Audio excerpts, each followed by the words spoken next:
Alright guys, HyDra back again today. Hope you're doing well and enjoying your day so far. The Hex Quarters duo, Dashy and FormaL, been playing a lot of Halo together over the last few days, and definitely they make some interesting comments that align with a big narrative going into the upcoming season. That is the pressure on Dashy to deliver results for the Green Wall going into the upcoming season. Benjay Naseem says that he needs at least one event win this year to secure his spot next year, and to not have a repeat of what's happened with OpTic over the last couple of seasons on occasion. Lots of nuance to this situation, but does Dashy need to deliver results, or he might be the first one out the door? Very much intrigued to your thoughts in the comments below. Hit the like button if you enjoy. Subscribe if you're new as always. I greatly appreciate it. Lots of roster stuff as well going down. Saw this from Attach. We know this guy loves to bait on the timeline. And here he goes, playing home from North Carolina and playing Vanguard. So we're pretty sure that Attach is going to Vegas. We believe that it's going to be Clayster and GodRx, the AR duo on the Carolina team, not Attach. And kind of interested to hear if and when that does get confirmed, why Clay and Attach didn't team up, just because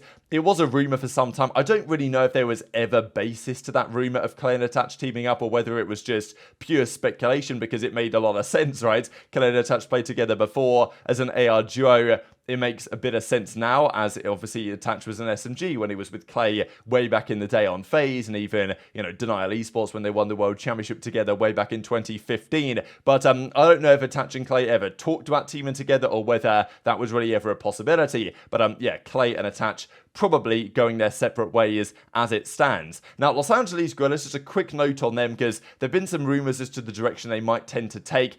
There's been some thoughts that they actually will sign somebody. I don't really know what's happening here, because yesterday the rumor was from Zuma that, yeah, they might just call it a day and they hadn't talked to anyone.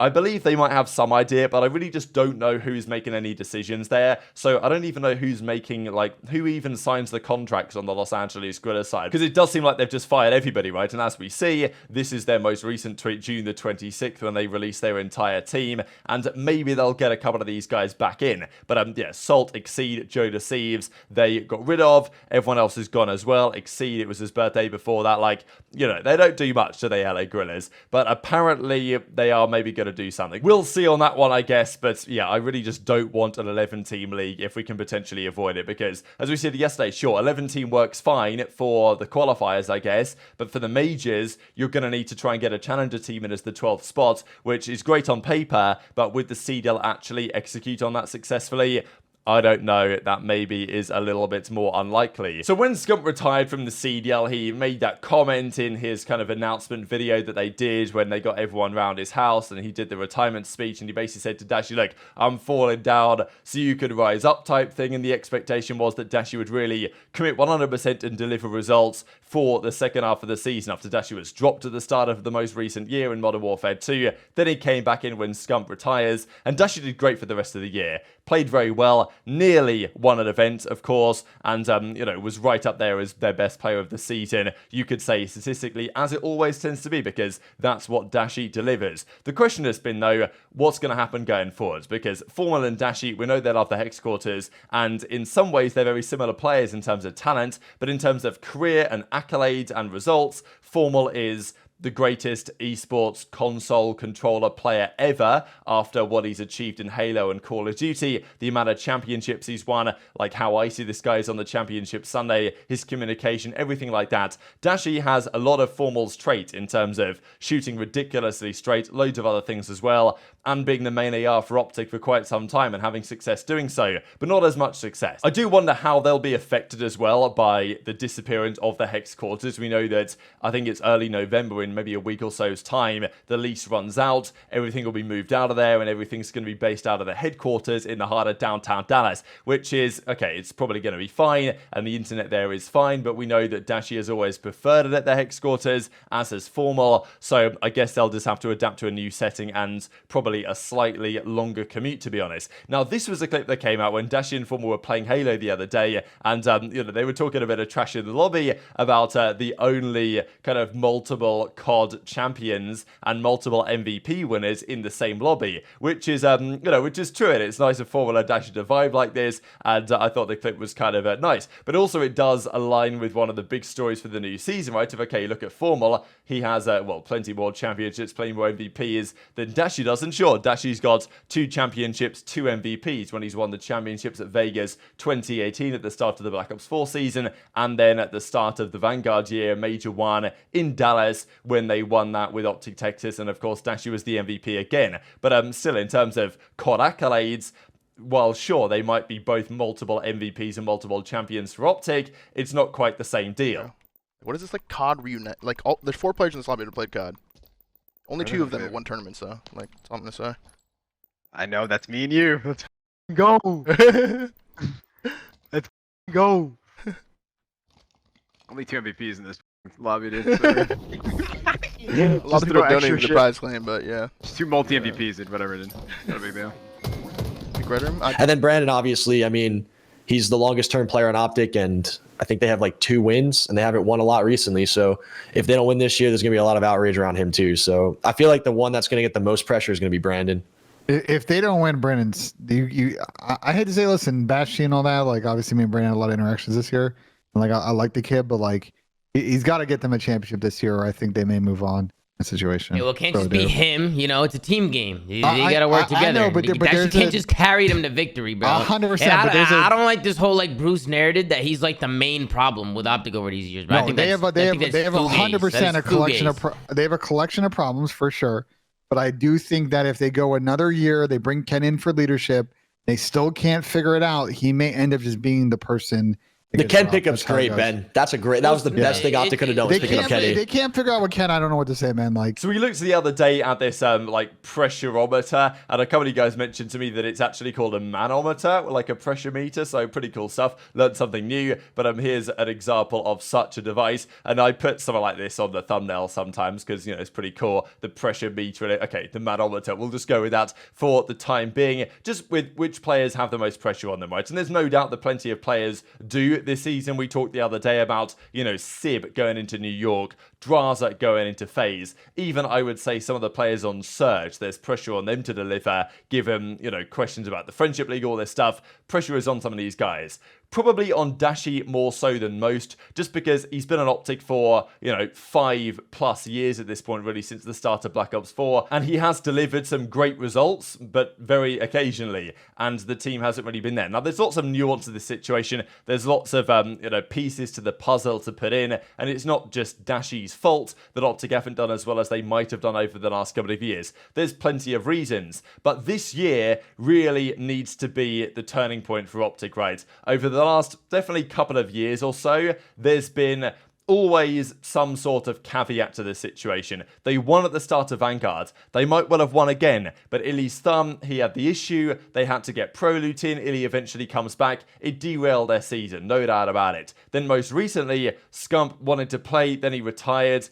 All sorts of drama, derailed their season, got Hookin, not their primary option. They wanted Pred, and they still did pretty well with that situation. Ghosty, of course, came in as well after the changes they made with Illy. So, the last 2 years have been difficult, no doubt about it. But this year, assuming that more drama doesn't happen again, really has to be the one, right? I mean, the team that OpTic have put together this year, Pred comes in for Hook, that's the guy they wanted. Kenny as well, with his experience, all he's achieved over the last several years, and his very strong winning mentality. I think if you hear what Kenny has to say on Call of Duty and on teammates and stuff like this, this is the team that needs to succeed. Dashy has had friction with players in the past, the likes of Slasher back in the day. Obviously, we know very full well the Rambo situation. Even we believe with Ghosty at the end of the most recent season, there were problems there. And that might be fine as long as this team works. But if this team doesn't work, then you can understand where the fingers will be pointed.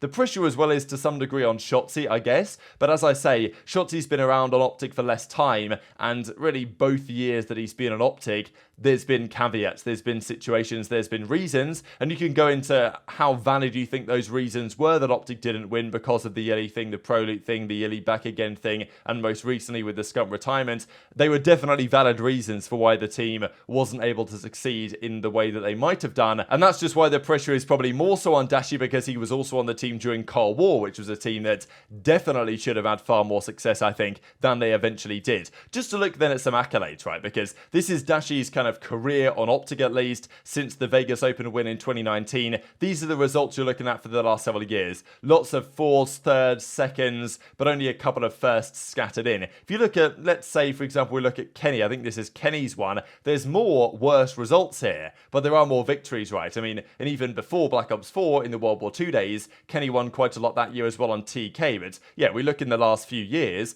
in the same kind of time period, Kenny has won 5 events. 2 on Thieves in the Vanguard season, 1 on Thieves most recently, 2 on 100 Thieves back in the day. And even if we look at FormaL over the same time period, now FormaL, most of his success came pre-Infinite Warfare. Really, we're talking Black Ops 3, Advanced Warfare, even End of Ghost. But on the same roughly 4-year time span, from the end of FormaL's career in COD, when he went back to Halo and has had more success since then. This doesn't even include the Halo championships he's won over the last year or two, but even over his last 4 years of competing in COD. He, won a couple of home series, sure, won Fort Worth, and then went back to back. So again, it's like 5 victories over 4 years, which is kind of, players in this category, players playing for OpTic, that's kind of the numbers you might expect. 5 wins in 4 years. That at least feels reasonably acceptable maybe to OpTic fans. 2 wins in 5 years is not quite the same thing. So this year, I think the pressure is on. Is Ben right, though, that this is, a career-defining situation? I think he might be. As I say, there's a lot of nuance to it, right? Because, let's say Dashy is just by far the best player from OpTic this year. For whatever reason, Kenny has a hard time or Shotzzy has a hard time. They're making finals. Dashy's putting the team on his back and they're still not getting over the line, and they get 4 second places like FaZe did in Vanguard, then sure, you're not going to drop Dashy in that circumstance. But if there's issues in the team, if there's maybe internal friction with Kenny, what do you think the team is going to do going into next year? If you had to choose as an OpTic fan or an OpTic general manager or whoever's making the calls, let's say the team doesn't win this season, and at the end of the year, Kenny and Dashy have some problems. Now, going into the year, they're not saying that they will. Of course, that's what they're always going to say. And the problems they had with each other way back in Modern Warfare 19 on OpTic in Los Angeles weren't, they weren't friendship stuff. They got on as boys, but it was in-game stuff. It was, Dashy not turning up on time. Whatever the case was, that was annoying Kenny, and, they had a bit of frustration during that season. Let's say this year ends,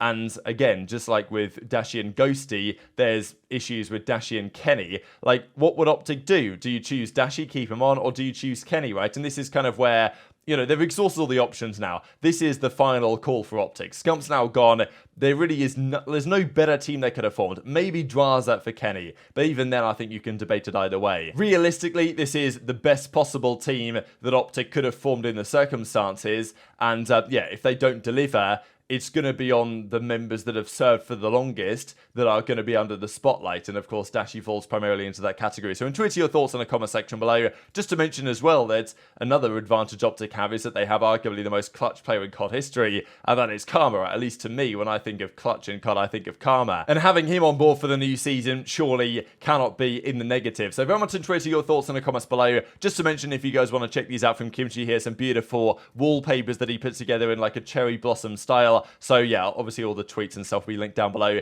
if you guys want to check this stuff out. And of course, he has the full Dropbox in the reply. So hit the like button if you enjoyed, subscribe if you're new, take care, and I'll see you next time.